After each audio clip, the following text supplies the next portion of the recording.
welcome to another episode of the Boston Greeks podcast. Today's episode is extra special because we have a very special guest who is actually, quick story. We work with a lot of people and we do a lot of media. And our guest today is somebody that, we said a couple of sentences to, and this guy just produced like videos and audio. And he's done so many things, and he already became one of my favorite content creators that I've ever worked with. And I'm meeting him for the first time tonight, but I'm going to say it right off the bat, like somebody who executes like this guy is in my book. So before we bring him along, let me introduce my co-host, Foti Stamos. Hello, Foti. So Ari, What, I tell gotta, us, man, tell us what's going I on. got, Tell I us about gotta this say, awesome guest we have. besides the fact that this individual executes on demand, one thing that I think we should mention is being, pioneers in the Greek event space for the last 25 years and hosting events and bringing people together in our communities because of music. As we progressed, we always felt, what's going to happen to events and entertainment. Well, tonight's guest, thankfully, is one of those individuals that will keep that spirit alive. So with us on the Boston Greeks podcast, let's introduce our guest, DJ Chris Kaos. Chris, thank you so much for joining us on this special episode because being Greeks in America, music is important to us. And what a better representative of our music here. Chris, welcome to the show, brother. Hey guys, thank you very much for having me. It's actually an honor. I'm very thankful to be sitting here talking to you two veterans in the scene. Well, yeah, I was gonna say, You mean being old guys on the scene?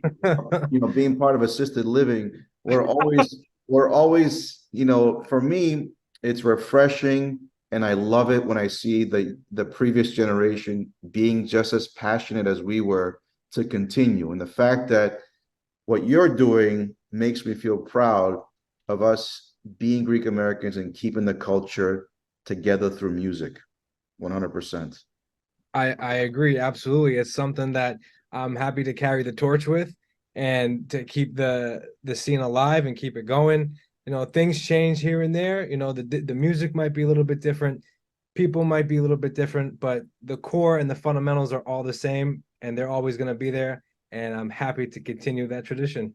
Let's put this into perspective because we come from a culture that we've been as children growing up, we've been constantly bombarded by our parents to make sure we make something of ourselves, right?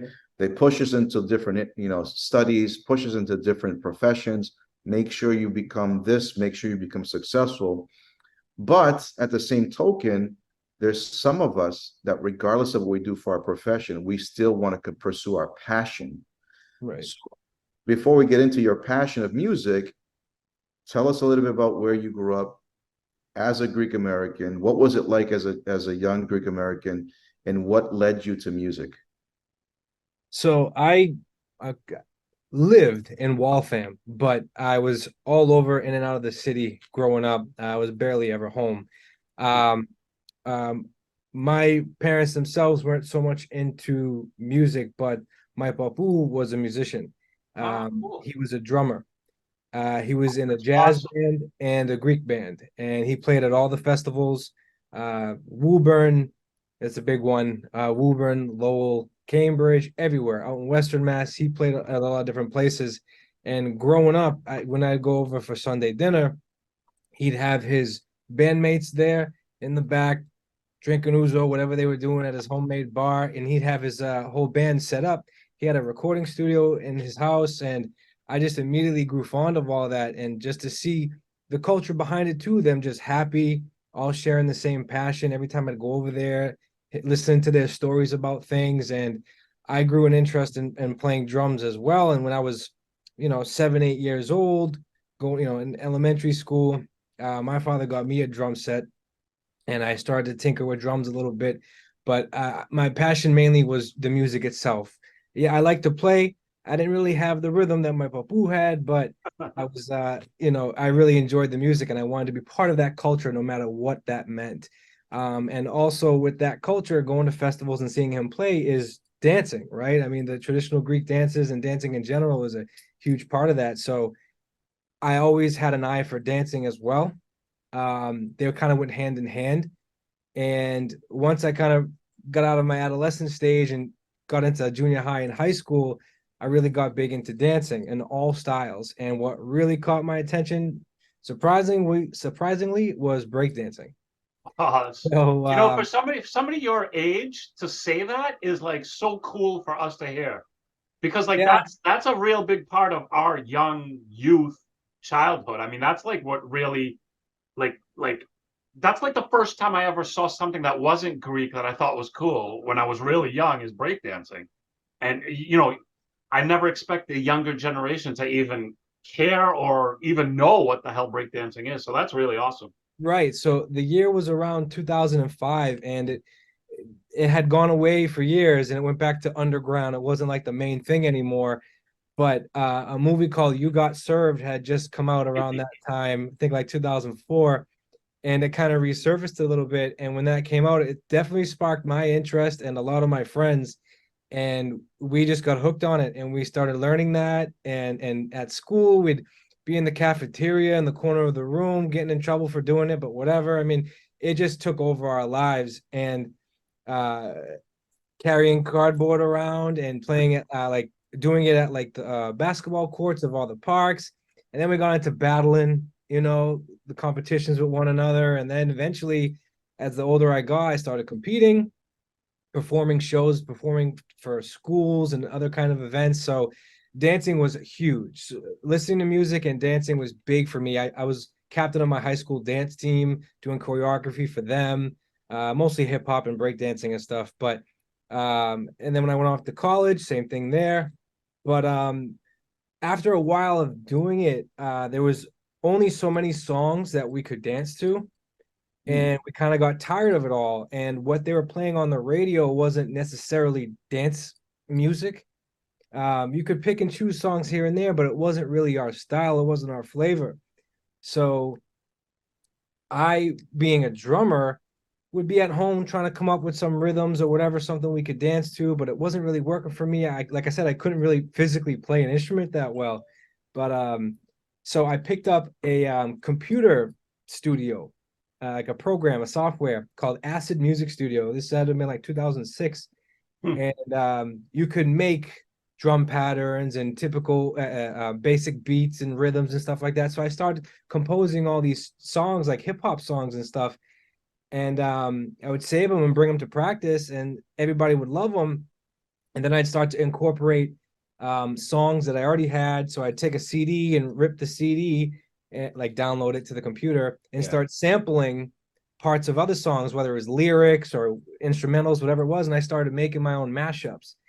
And what was really big at that time were like cheerleading mixes. And what I mean by that is when they'd have cheer competitions, they'd be like 10 songs in one. It would be the lyrics of one song, the beat of another, then lyrics of another song. Like it was this giant mashup of all these things. So I started making those for our high school, for our cheerleading team. And then I just started making my own stuff. So now here I am, I'm dancing, I'm making my own beats, and I'm making mashups and mixes. So essentially, I was dancing, producing, and DJing. I just didn't know it yet. Then when it came to like 2009 was my senior year in high school, and 08, 09, I was doing school dances. We were performing for them. That school would hire us to dance. But a friend of mine was the school's DJ, him and his dad or whatever. And he said, "Can you bring one of your mixes to the next school dance?" And he wanted to play it for everybody. And I was like, all right, okay. Not many people knew about what I was doing. A few teachers did because I'd get in trouble because I'd be selling the CDs in class for $5 or whatever. So the teachers kind of knew what I was doing, but no one else really. And I get to the school dance. He says, "Put your CD in here, whatever." He goes, "Press this button." Okay, I press that button. "Slide this knob." Okay, I slide that knob. "Now turn this one, blah, blah, blah." And he showed me all these things, and he goes, "You just DJ'd for the first time. You just played your first little mix." And I'm going, "I don't know, I'm just pressing buttons." And he's like, "I don't think you understand what you're doing right now."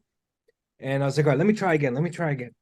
So now for the next hour, I'm DJing, I'm mixing. And not only am I DJing, I'm playing my own music, songs that I made. So after that, I was like, I know what I'm going to be doing for the rest of my life. Mhm. This is something that I really enjoy. So I became fond of it because not only did I enjoy making the music, but I have my roots in dancing. So I kind of knew what it took to get people to dance.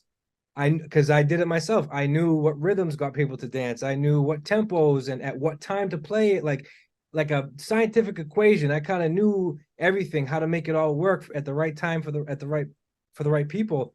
And I just took off from there. I was making my own music, grabbing any small gig I could, playing for my school. Then I went on to college. The next year, I became the school's DJ for my college. I went to Curry College in Milton, and I ended up playing for them. And shortly after that, since Curry's down in Milton, it's closer to Providence, and I got my first club gig at this club called the Coliseum, and that was it.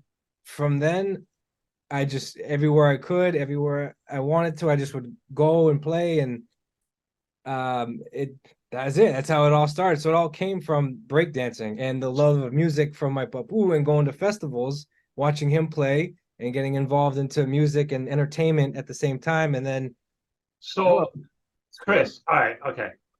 Uh, First, your grandfather and yourself who did drums is holds a special place for me because that's like my passion. I don't know how to play drums. I mean, I know how to play. I never took a lesson, but I love drums. Much respect. But now I'm going to be a grumpy old man. You were a break dancer. You Mhm. told me that you saw You Got Served and got inspired. Now, have you done your homework? Have you gone way back to the 80s with Breaking 2 Electric Boogaloo? Like the classics. You got to watch these, man, if you haven't. Breaking two, I didn't like so much. I have Breaking one on DVD. You know what's awesome about Breaking 2? Just the fact that the title says Breaking 2 Electric Boogaloo. Yeah. Anytime I say the number 2, I'll add Electric Boogaloo to the end because I just love it so much. I see what you did there.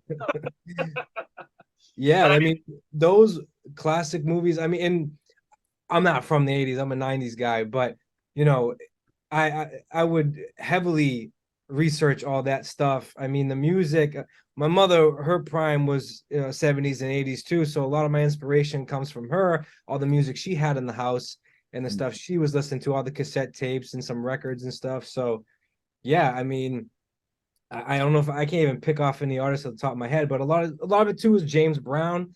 I Oh, was yeah. listening to a lot of James Brown because that's kind of where that stuff came from. And breakdancing, I guess it wasn't even called that. It was called it's b-boying. And Yeah. it came from the term beat boy because you wouldn't there was a certain part of a song called the breakdown where after the chorus and after all the high energy, it kind of comes down and it's just someone singing or whatever it is, the verses. Yeah. That's called the breakdown. And that's when all the breakdancing would happen is on those breakdowns. So the word breakdancer came from that. So So, yeah, so, I've so done a in lot like of my in two, research on that. yeah, I was gonna say in '99 to 2000, I was a music producer for a web startup. It was like a mishmash of like MySpace, Facebook, and just like any good music and video site. It Mhm. was like way before its time. It closed down, but it was like doing all that stuff before any of the other ones. And my role in that place was hip hop, scratch DJs, and electronic music. So Okay. like all I did for 2 years was go to like breakdancing shows, scratch DJ shows. So like, everything you're talking about, everything that you are doing and everything that inspired you is literally like maybe a generation apart, like, 10, 12, 15 years apart, but like the same exact thing. I was so into that stuff, man. And hearing you talk about it as a younger guy, like, is just very cool to hear.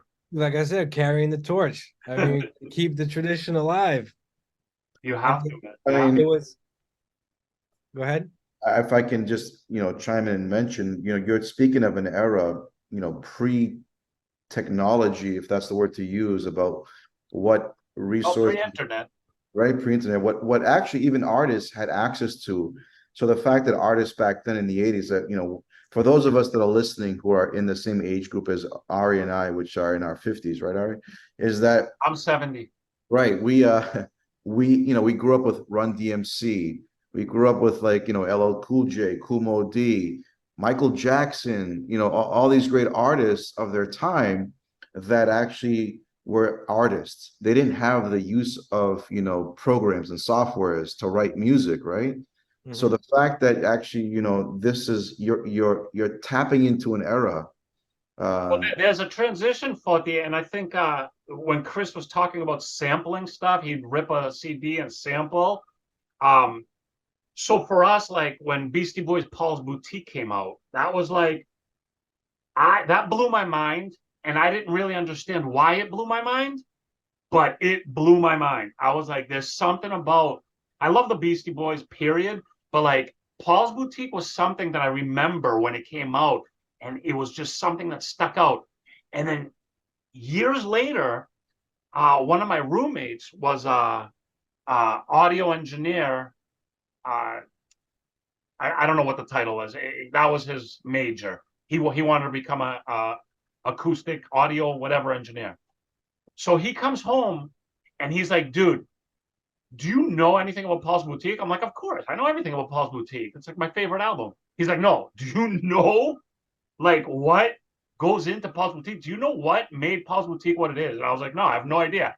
And then he broke it down in this like, classroom like style of like the most samples ever in one single album. Like you can't even do that today because of royalty and copyright and all that. It's a nightmare, let me Like tell you. it is it literally like I love the album. I didn't really know why. Then he like broke it all down as to how they put it together and how amazing they were as like people who were using technology and sampling and music and just their talent. And it was just one of those things that I was like, wow, dude, that there's so much that goes into music.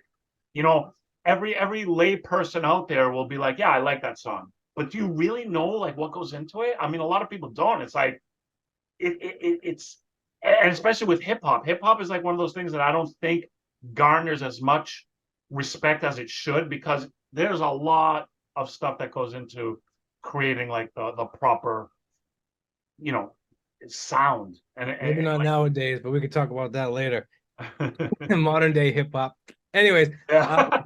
so uh yeah, I agree with everything you just said. It's absolutely amazing too, because well, especially back then, they didn't have the resources and like you said, the technology that people have today to do all these things. So all of this stuff came from here. It's not, they didn't have YouTube to go and see what everybody else is doing and copy somebody else. They had to come up with all these things, and music, especially with them, was a lot more original. And I know sampling isn't exactly original, but the way they did it and the out and what came from it was original because it started in here. It wasn't a replica of anything else. So especially back then, I mean, the talent and the hard work that went into music back then, it's no wonder why records from back then still are popular today and people are emulating those records today. I mean, the songs that are coming out now, I don't think people are going to remember next year. It's I'm it's glad you said different. that because I'm like, am I just like grumpy older guy that like can't stand this modern music? But somebody No, younger telling me, I'm 32 and I probably sound like an old man too, but I'm right in that age group where it's like I can say that this music nowadays sucks and I wouldn't be a grumpy old man.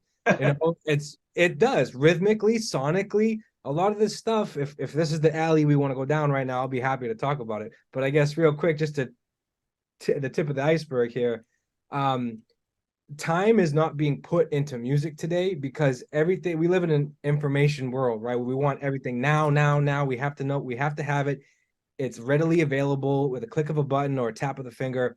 So that translates to how music is made today. So everything is made so fast. The process is 10 times faster. It can be done on a laptop in 2 days, So people don't want to put the time in to record an album and make it perfect because that takes about a year, 6 months to a year. There's so much competition now that you have to keep putting something out once a month at least to stay relevant. So people are just pumping out garbage just to get it out there. Garbage in, garbage out. So there really is no talent and time that goes into these things nowadays. It's just to get something out quick to stay relevant. And you can tell the difference. Like I said, if I'm doing a wedding or something, or if I've been to a wedding, the music they're playing is from the 80s, 70s, and 80s, and some 90s, but they're not playing anything from nowadays, maybe 10 years ago, but really from the last 10 years and going forward, there's nothing. It's I don't know. I guess you could sound like an old man and say it's not music. It's just I think you're putting things into perspective, because if you really think about it, it makes sense. No, you're 100% right. I mean, my opinions are exactly what you're saying, and I don't think it's a lack of talent. I don't think like there was more talented people then and less talented people now. I think it's the industry and the technology at hand that changed the game to a point where, first of all, a musician is not making money the way they used to make money. I mean, you put out a record. I'm not saying CD. I'm not saying a song. You put out a record back then, and you were like stacking cash. Mm-hmm. But now it's like you could put out song after song after song. You could get 1 million streams, and you're making like literally like pennies on the dollar. Yeah. And that to me, obviously, unless you're like wealthy, you can't do this work, because how can you live like doing this work where back in the day you would make millions and you'd tour and you'd make more money and all that? Now you're like pumping out music, you're barely making anything. You have to retain a job so you can do your passion on your off time. And that's a recipe that just doesn't work for beautiful, like music that touches your soul. Like I just don't see it anymore. You're absolutely right. There is really no money in music anymore. So I have music on Spotify. My most recent track has almost 1 million streams, and I'm probably only going to see a few $100. That's insane. Crazy. Because first and foremost, label takes 50%. Anybody else who worked on the track, it gets split. And Spotify only plays, like you said, I think it's half a cent per stream. Insane. And for somebody who's not Drake or Doja Cat or someone huge, you don't even make that much. So if you're a bigger artist, this is for Spotify and a lot of streaming services. Streaming services kill the industry, by the way. Oh, exactly. Unless you're Drake or someone big, you're barely making half a cent. Those big guys, they'll make $1 per stream. But if anybody else, if you're not in the top 1% of musicians, then you're not making anything. So we have to rely on ticket sales for shows, merch. That's why everyone's starting a podcast. Everybody's starting a record label. They have to do something because they're not making money off of the music itself anymore. You have to have all these different avenues. Be a YouTuber, create content. You got to do something else. And so if you're a true talent, right, but you just don't have the financing or the independent wealth, but you have talent, we'll never see it, because you can't go that path to let all that talent out. You have to do stuff that kind of falls in line with everything that's happening. Like you said, churn out garbage, come back garbage. Like, I don't care how talented you are. If you have to pump out like 2 songs a month or whatever, not everything is going to be gold. I mean, not everything is going to be a classic. Like, it just doesn't work that way. You have to take time. You have to like kind of foster that talent. And it's just, the industry today does not allow for that. The instant gratification of media in today's world doesn't allow for that. It's sad. It's a sad thing. It is. It really is. I mean, a lot of it stems from, I hate to say it, but the youth in society right now, where they can't focus on one thing at a time. Everything is now. There's 18 different things. Swipe, next. There's so much of it that you can't really focus on one thing at a time. So by the time you're finishing a song, a whole new genre has come out. And now you have to start doing that genre. You can't even you can't even be an individual artist anymore and have your own sound or have your own brand, because once you even get that established, something else is hot right now in your old news. And it happens almost on a quarterly basis. It's nuts, especially for someone like me. I work in the electronic music industry, what used to be called techno, back to you old folks. EDM. There's just so many subgenres. Before it was like techno and house music and then trance. Now it's like house has deep house, progressive house, tropical house, slow house, fast house, and then trance, progressive trance, uplifting trance. And even with hip hop, there's like 1,000 different subgroups and subgenres. And anytime some producer or rapper does something a little different, it becomes a whole new thing and it's a whole new genre. And now you got to do what that is. And people can't be themselves because they have to keep up with what's hot, because in 10 minutes you're going to be forgotten. That's why you get all these artists that look like fucking parrots and they got 19 different colors in their hairs and tattoos on their face and people wearing masks. Like, you have to do something asinine to stand out today. And that's not necessarily something that you or, as a person want to do. It's something that you have to do. People can't really, it's a shame. People should be themselves, but they can't really be themselves because it may not be what everybody else today wants. And it sucks. People. Well, having said that, Chris, what do you see in the future of music if it's going this direction? Will this be will there be like a burnout of like artists trying to keep up and just can't? It has to be a revolution, man. AI, it's already started. From a behind the scenes in the studio aspect, all the programs and stuff that we use to make music on the computers and stuff, a lot of it now is AI, and it makes the music for you. You just say, I want a hip hop beat or I want a house track, and you say go, and it auto generates something, and it mixes and masters it. So it's like, for lack of a better term, CD quality and ready to go. And there's not much you as an artist have to do anymore. And Wow. again, it all comes back to music not being worth anything anymore. It's the person, the brand, and all the crazy shit that you do. Mm-hmm. So I don't know, maybe in 40, 50 years from now, we're all going to have chips in our heads. We're all going to be AI robots anyway. So I guess it ain't going to matter. But it's going to be like Wall-E, the Pixar movie. We're just going to sit in a chair with our fat stomachs and our useless legs staring at a screen 24/7. That's it. And as far as dancing too, and come from the person who loves to dance, I see it not at Greek events, but at a lot of other events. They don't dance anymore. I can't tell you how many times I don't see people dancing. What's up with that? Huh? What's up with that? Like, what is? I don't get it, and it's nothing to do with the DJ, and it's nothing to do with. Maybe the music nowadays you can't dance to it. You flat out cannot dance to the music nowadays. But even if you do play music from the past decade or two, songs that everybody can dance to, they just won't do it. This college generation and younger, they just don't dance. Like, I can remember, and I'm sure you guys can attest to this. You'd go out to a nightclub or whatever, you'd go up to a girl and try to ask her to dance or something. You don't see that anymore because everybody's so afraid. Oh, me too, and I can't I can't dance. You know what I mean?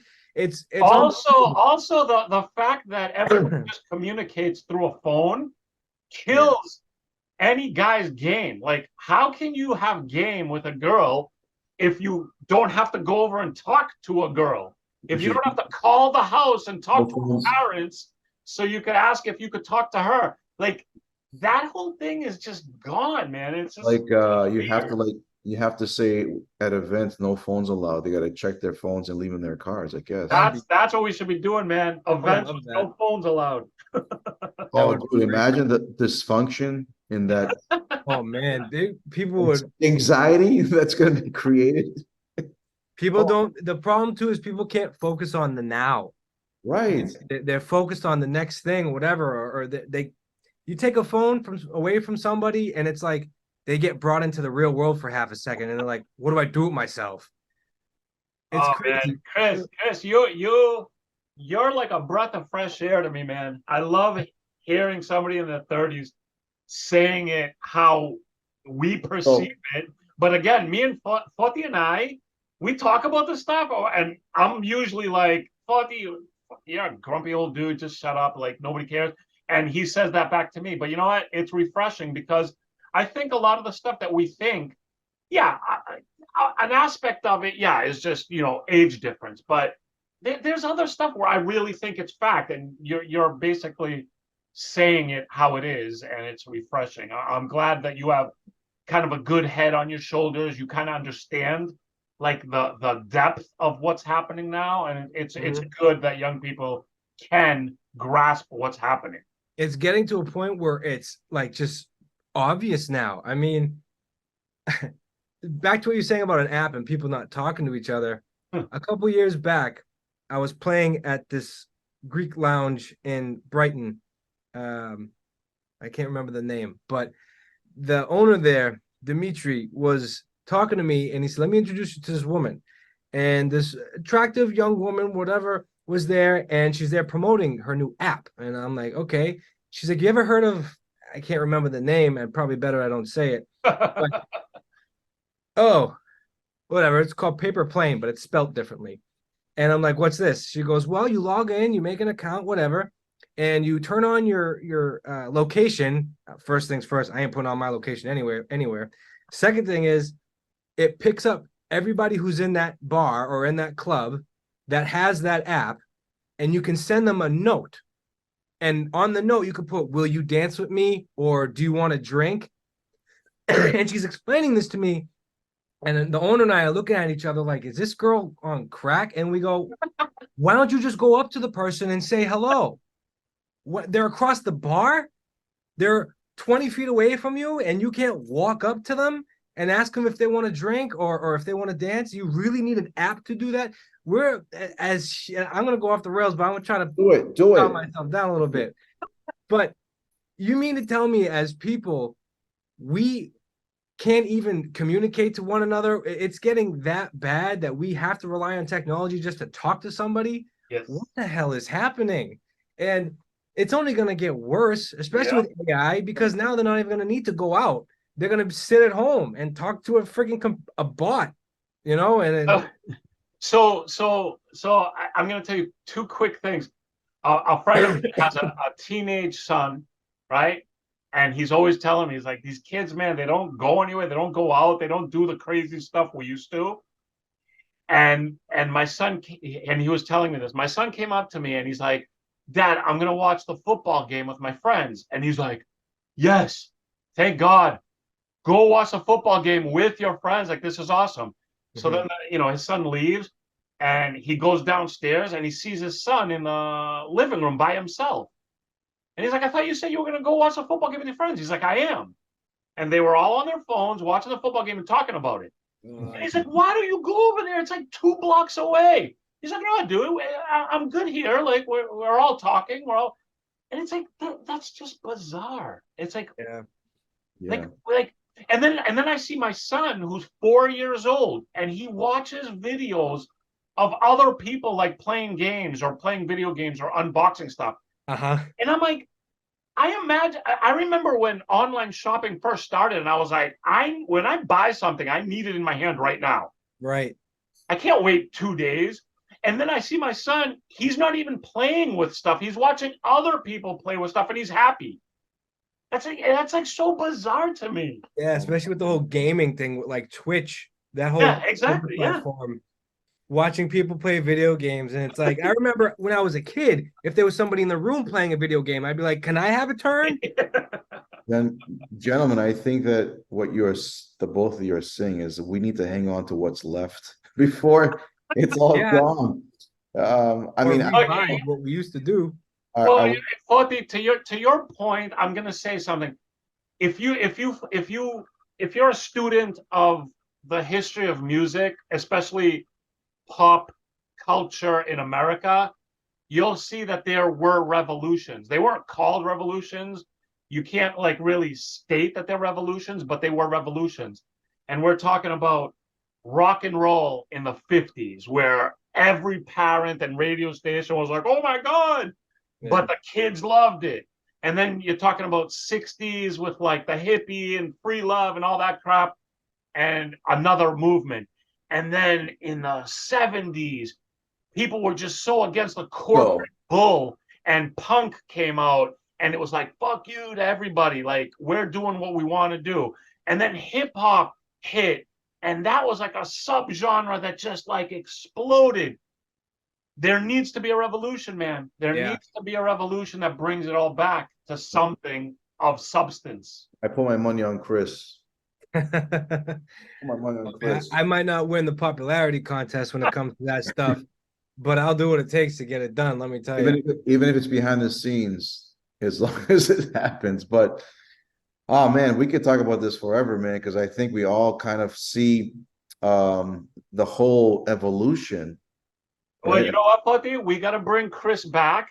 Yeah. And that podcast is going to be Chris Kaos 2 Electric Boogaloo. Perfect. We found it. He was just dying to use that again. Yes. Yes. But so the whole time we've been talking, that's all I've been thinking about. let's talk about positive things. Let's talk about so having said that, we got to listen to about, you know, your background, how you grew up, and what created this passion for you. What is Chris Kaos doing today? What am I doing today? Well, the same thing I've been doing for the past 5 to 10 years. I mean, I'm just gaining more knowledge in what I'm doing, and I'm constantly learning. You know, I think I have it figured out 1 minute, and then the next minute I'm like, wait a minute, what if I should try this? So I guess I'm constantly learning and educating myself, whether it's music or DJing, and more so on music. Nowadays, what I'm doing, and music producers, we have to wear many hats. So we have to be audio engineers, we have to be marketers, we have to be promoters, we have to do everything. So I'm still learning and learning as time goes on.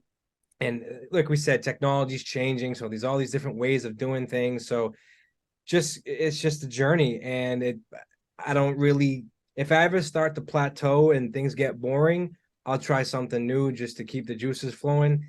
And especially when it comes to DJing too, there's always something new coming out, new technology, new equipment or something, or a new nightclub or a new venue or something will come out, and I'll check that out and try to get involved in any way that I can. So I guess anything I can do to keep me busy and to keep myself alive mentally and not get bored and not plateau. Always trying something new.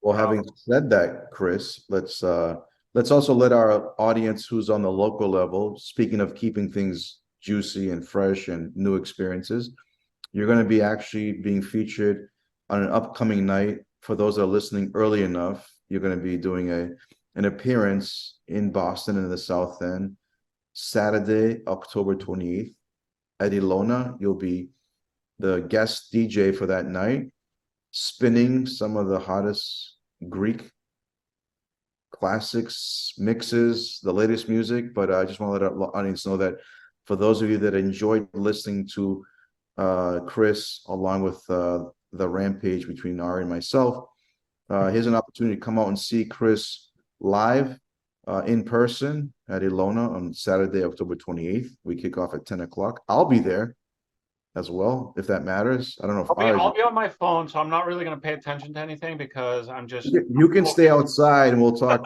phone, okay? Forty will be there signing autographs for anybody who's interested. Yeah. But yeah, I just want It's to. more like he's signing the restraining orders that everybody puts against them. I'll finger sign your phone, but Yeah, right. but yeah, I just wanted to put that out there. Chris, I mean, it's obviously, you know, having someone younger than us creates a lot of like excitement because we have a pride factor. And I keep saying this every episode. Most of our guests are much younger than we are, and that's what keeps us, you know, excited about the fact that someone is following our footsteps of, you know, before, like when you take the timeline, going back to what you said, grandparents, parents, or like, you know, their generations put a lot more time and effort to keep us Greek. Mhm. And then they hand off the torch, and it's like, what do we do now? Like, and I think it's an obligation that we have to keep it going with all different means, whether it's music, whether it's Greek school, whether it's restaurants, anything that keeps that flame going. So I want to say that you're not just a flame, you're the torch that keeps it going through music. So we're very honored that you exist. Number one, the fact that we had you on our show, and hopefully our audience that listens to this podcast, gets excited about the fact that there are individuals like yourself that are keeping it live and fresh. But thank you very much for coming out to the segment, Chris. I'll let Art give some words of. I have to say, I'm impressed on that compliment. Foti is happy you exist. I've never heard a compliment like that come out of Foti's I mouth. don't even think my parents ever said that.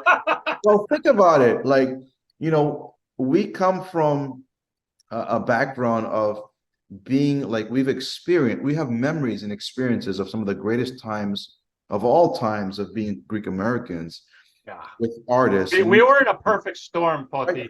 And again, Chris, you know what? Chime in on this and give us your perspective. But Foti, when you talk about a perfect storm of things happening in life, I truly, truly believe that the late 90s and early 2000s was literally the perfect storm of Greek scene for Greek Americans.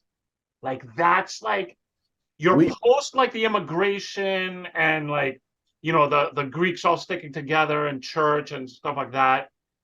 But you're not quite into the point of like your kids are like all like Americanized and assimilated into the culture. We were in that sweet spot where we were American and we were part of the American culture, but we still had this passion, and we couldn't talk to another Greek because we had no phones or internet. We couldn't hear Greek music because we had no phones or internet.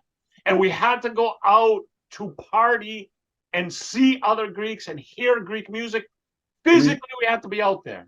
And let me add to this. And Chris, you listen to what I'm going to say. Anyone that's listening can challenge this, whether you're Greek or not. Back then, we were the only ethnic group in the city of Boston that was producing events that were Greek more than any other ethnic group on a consistent basis, continuously for 10 years.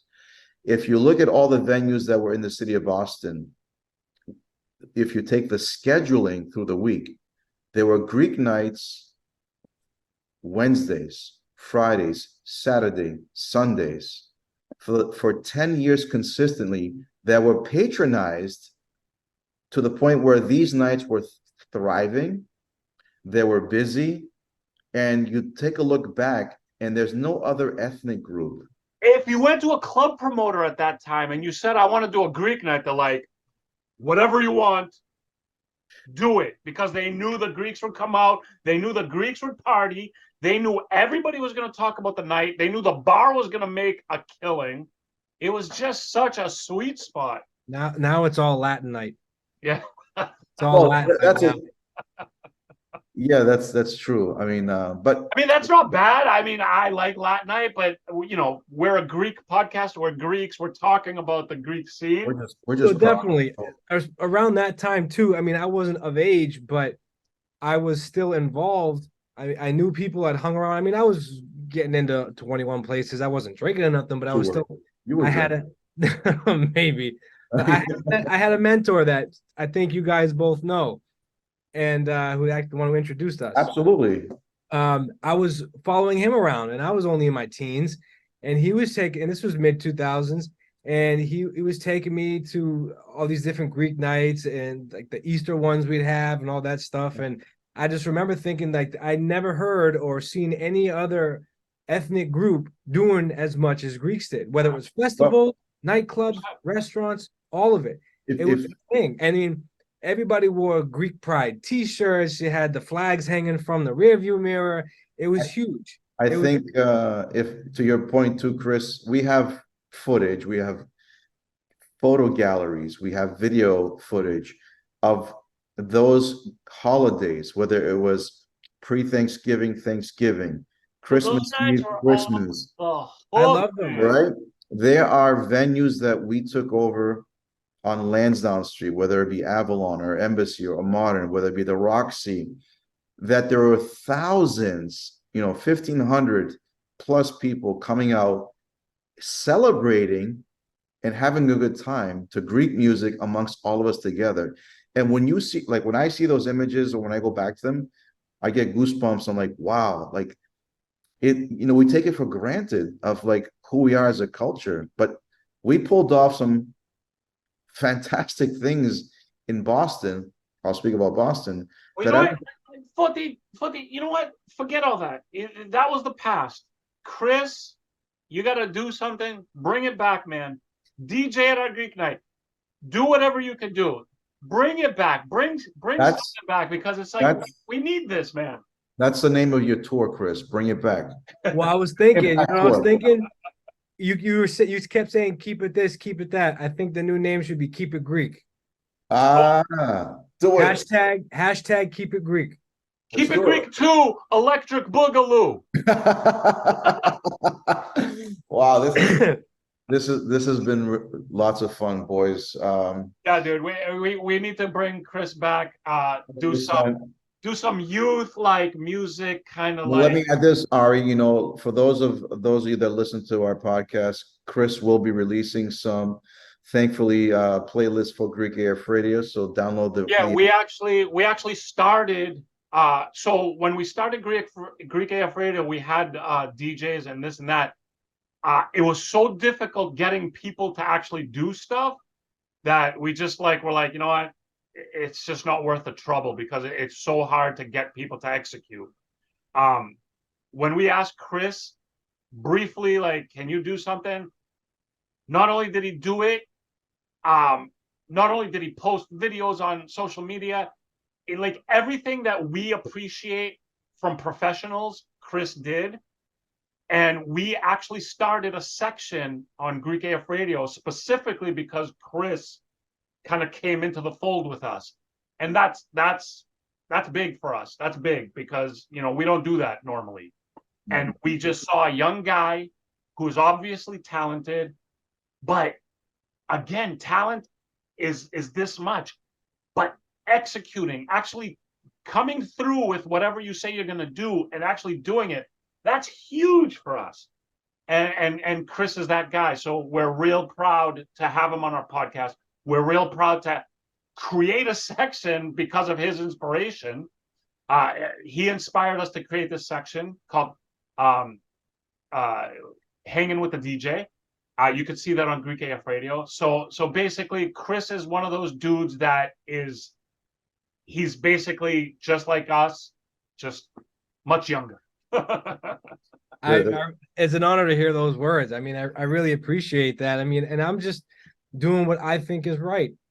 Work ethic and professionalism is just something that's been instilled in me since I was a kid. I mean, maybe it's the Greek genes, but hard work is something in our blood. So gotta leverage that. You gotta leverage that. Yep, whatever it means, whatever it takes to get it done. That do it. Well said. Well said. You've proven yourself, and coming up in the future, yes, he's spinning live at a Greek night for us, with us. He's going to release more mixes with us, and we're behind them 100% because we love what he does, but also again back to that ethic, back to that execution. Like we appreciate that so much because that's something that we feel like we've lost as well along the way because there's just so many things going on. It's like, how do you wrangle somebody in to do stuff? And on his own, Chris does that, and we truly appreciate that kind of person, and that's Chris. Thank you so much. Again, good stuff. Great talk. Great episode. We can continue on and on, but we're going to stop it right there so we can bring you back. I'm sure our audience would love to hear more about it. And we can dive into some more detailed conversations about certain topics. But thanks again, Chris. We're definitely going to see you soon. October 28th, Saturday at Alona. We'll definitely have information about the event on all of our platforms. And anything else, Ari, you want to send off this episode with? Yes, I want to say, as I said before, thank you very much, Chris, for taking the time with us. Thank you for everything that you've already done for us. And we can't wait to see everything you're gonna do. We can't wait to hear you live. We can't wait to hear more of your mixes. And just, dude, thanks for being on. Both of you, thank you very much. Like as I said before, I'm honored and I'm very excited and looking forward to being on this journey with you guys. Absolutely. Awesome. All right, guys, that was our episode with Chris Kaos. And then when he comes back, we got Chris Kaos 2, Electric Boogaloo. Look out for that. We're waiting for that. I'm gonna kill that joke until everybody's sick of me. Hashtag keep it Greek. Thanks everybody out there for watching and listening. Check the show notes for all the information on Chris. Follow him on social media. Come out October 28th to hear him live.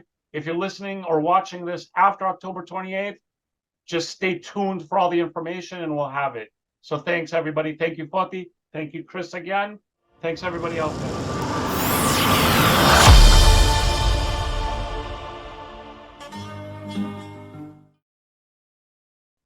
Hi, I'm Ari. I'm Foti, and this episode is brought to you by the Greek Wine Club. Book us for your next event or fundraiser. You say book us, so what exactly does that mean? Well, we offer a variety of different wine services for both small or large events. And the beauty of it, it doesn't cost you anything. We basically provide the wine, the glassware, and the staff. All you need to do is promote the event and bring people, and that will equal a successful event that will raise a good amount of money for you. So they could have a great event, entertaining, doesn't cost anything. They can raise lots of money, and all they have to do is book. You know what? That sounds good to me. Go to GreekWineClub.co or download the free Greek Wine Club app on the App Store and Google Play to find out more.